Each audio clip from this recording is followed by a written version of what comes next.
The Dearborn Independent, September 24, 1921, number 48. Mr. Ford's page.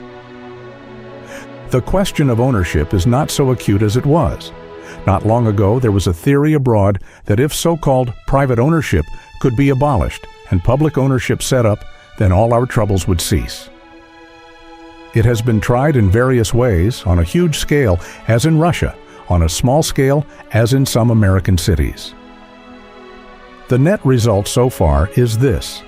If you promoted a theory that the cook should be driven out of the kitchen and that the whole boarding house personnel should be brought into the kitchen to superintend the cooking of the steak, you might be fortunate enough to find a boarding house that would try out your theory.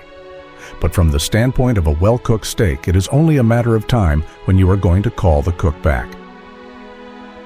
The question of ownership will be settled when it ceases to be acute. That is, it will settle itself. What the world is restless about is the recognition of certain ideas, not the general position of the people. Ideas have a hard time being born, and restlessness is part of the general operation. Once born, however, the effect is rather greater easiness of mind than a strong overturning of the fundamentals of life. A man owns what is given him in his personality and what he earns by labor, that and nothing else. If a man has character, he owns it. No one can claim a share in it.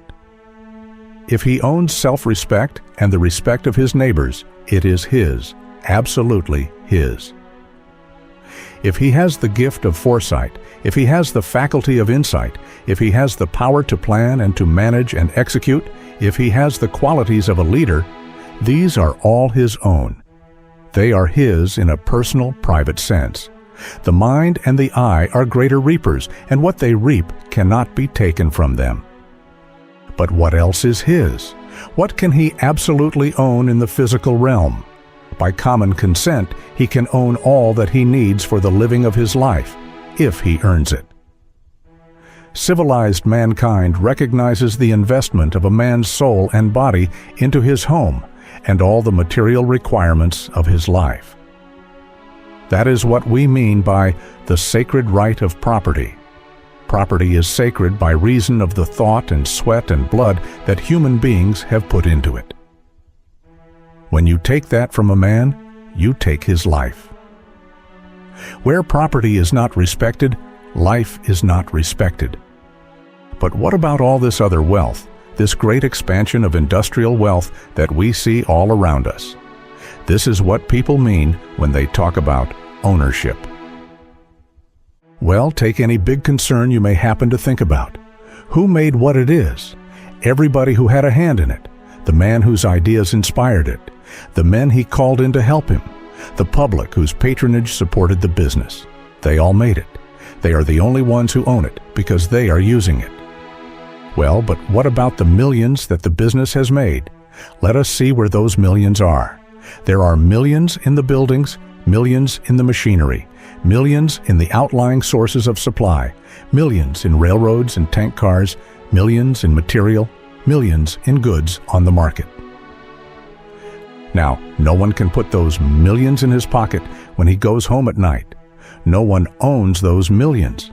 They are out in use by hundreds of thousands of people all the time. If tomorrow the world should be turned upside down and another class should take control of business, it would have to leave the millions right where they are. Else there would be no service nor business. That was the crude, childish thing that occurred in Russia. They rushed in and took those millions out, and then wondered why they could no longer produce their daily bread. There is a great deal of misunderstanding about wealth. Wealth is not money. Wealth is in things of use. That is where all the wealth of the big industrial institutions is, in things of use. All of it lies out of doors. It cannot be locked up in safes. If, however, it were all divided equally, so that everyone now participating in its operative benefits could participate in its dead value as material, what would it amount to? This one would have a few bricks, that one half a wheel, another a pile of junk. In fact, it was only because all this material and all this effort was successfully taken out of the field of absolute private ownership and piled together into one well-planned whole that the public could be served as well as it is. Redistribute it all back to its private ownership, and the public is left gasping for everything that it needs. But what people usually have in mind when they talk about ownership is not the question of who ought to own the bricks and the mortar and the furnaces and the mills, but rather the question, who ought to be boss? That is really the big question in men's minds. Who set this man over us is the often unspoken challenge. Well, this is very much like asking, who ought to be the tenor in the quartet? Obviously, the man who can sing tenor, you could not depose Caruso. Let any theory of musical democracy come, demote Caruso to the musical proletariat. Very well, there is no substitute. Caruso's gifts are still his own. Who will be the leader of the army? The man who can lead. Who will be the pilot of the ship? The man who knows the way. Who will be the leader of the country in a moral emergency? Men say this one or that one, but God said Lincoln. In lesser things, it is the same. The man who can is the man who does. No one chose the real leaders of today. They came forward because they could lead, and men followed them because they knew a leader. They came up from the ranks, all of them. The new leaders are in the ranks now.